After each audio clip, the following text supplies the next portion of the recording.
So here I'm going to share with you how to use Ngrok, this tool over here, this command line tool, to expose your local host to the outside world, which means that if you have an app or website that you're hosting locally and you don't want to buy a domain and a server, or you can't afford them, in that case Ngrok is the best tool to do that. At least with this you'd be able to expose your localhost to the outside world so that outside people there can access and test it. Now over here there is this download section where you can go ahead and download, and it's very easy. Well, once you downloaded it, actually I'm going to show you how to do it. Now downloading is pretty easy, so I'm not going to go to that. Now first thing I want to do over here, this one. So I have this backend over here. Now this backend is locally hosted, and backend is connected with this a front-end code, which is also a Flutter code. It could be any code as long as you have a backend and you want to host it, right? Because this is front-end code, and this front-end code is running on the simulator, and it connects with this backend, and the backend code is here. Now, of course, right now my front-end code is directly connected with our server, but very soon I'm going to replace it with localhost.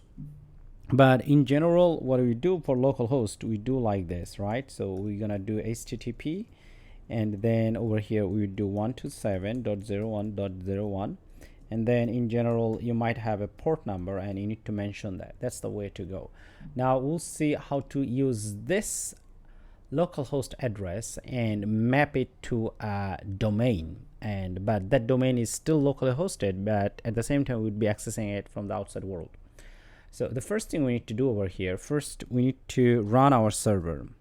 It could work with Laravel server over here, which means a PHP Apache server, as well as you could also work with Node.js server, any kind of server. Even you can also do with other technologies, it doesn't matter. So over here I opened up a terminal over here, and I do make sure that I'm in the root folder. All right, so root folder of this project. So I'm going to clean this. Here we're going to run php artisan serve, and hopefully it'll start our server. Now over here we do see that actually our server has started on 8000 port, and this is the localhost address. All right, so what is the next thing? Well, over here the server port is important, because with this we'll map our port with a virtual domain, and we'd be doing that using Ngrok. Now, as I said earlier, make sure that your Ngrok is installed, and then you can open up a terminal. Now here is my terminal, and over here I'm going to write Ngrok, this one, and then HTTP, and then over here I'm going to do port 8000. Now this is very important. So whatever the port you use here, that's the port you need to mention, and the front part doesn't change at all. It is pretty much fixed. And after that, over here you're gonna hit enter. Now if you hit enter, and here the magic will happen, you will see that in this terminal over here we do see that, okay, so localhost port 8000 has been mapped to this address. And the nice thing about it, that it also comes with HTTPS, which is very cool.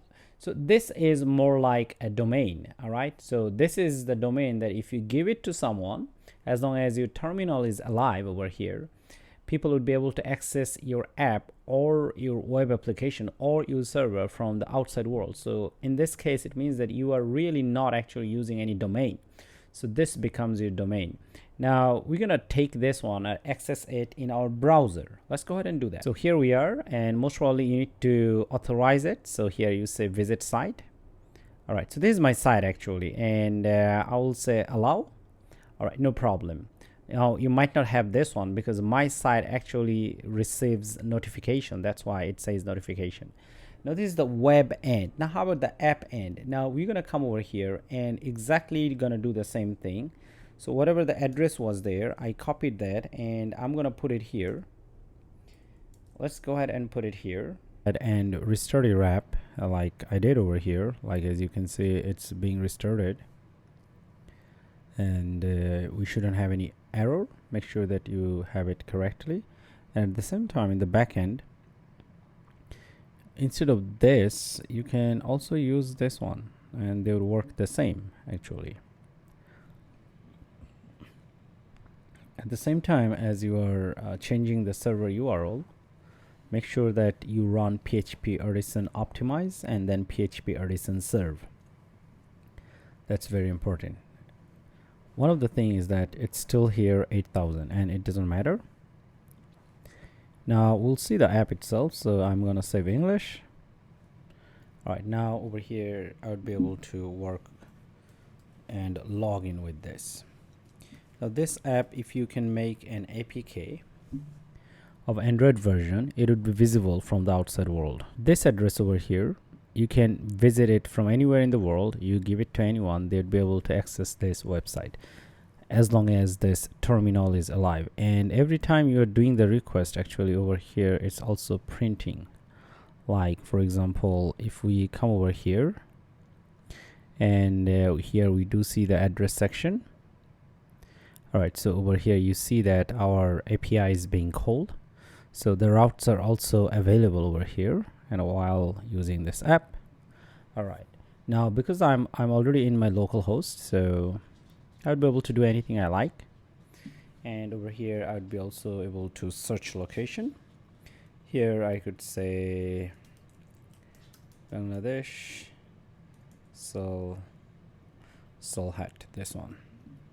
All right, so I got a new place and that's my zone ID, and as you can see over here, so right now we are completely accessible from the outside world.